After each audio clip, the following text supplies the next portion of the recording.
What up, guys? Got an instant book review for The Compound Effect. Jumpstart Your Income, Your Life, Your Success by Darren Hardy.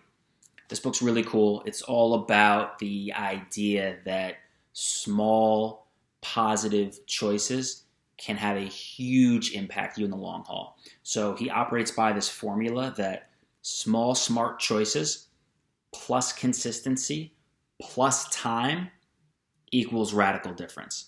So, for example, if you have one person that's making small positive choices and one person that's making small negative choices, if you look at the two of them at any given time, it's not going to look like what they're doing is radically different. But over the course of time, they're going to end up in two very different places.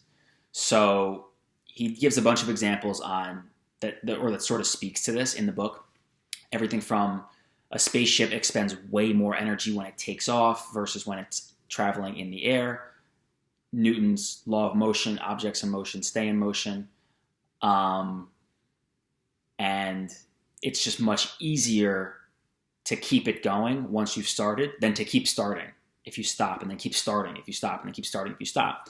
So the idea of the book, the compound effect, relates to compounding of money, whereas if you have money and it's collecting interest over time, time is the greatest ally to the money compounding, because the interest starts to collect interest, and then the interest collects interest, and you have this snowball that's just growing and growing and growing.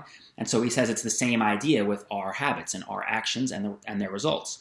If you can make small, smart decisions and be consistent with them, and then just continue to do that over time, those small, smart decisions plus the consistency are going to yield you radical positive differences in your life.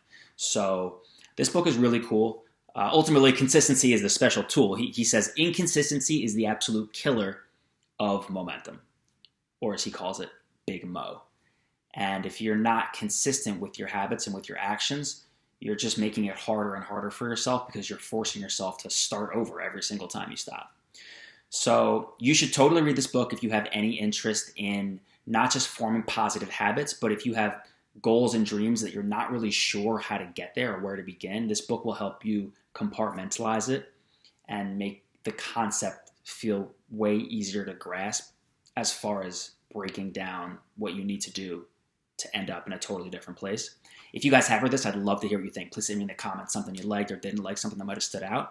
Otherwise, please bang subscribe, and I'll see you guys soon. Peace.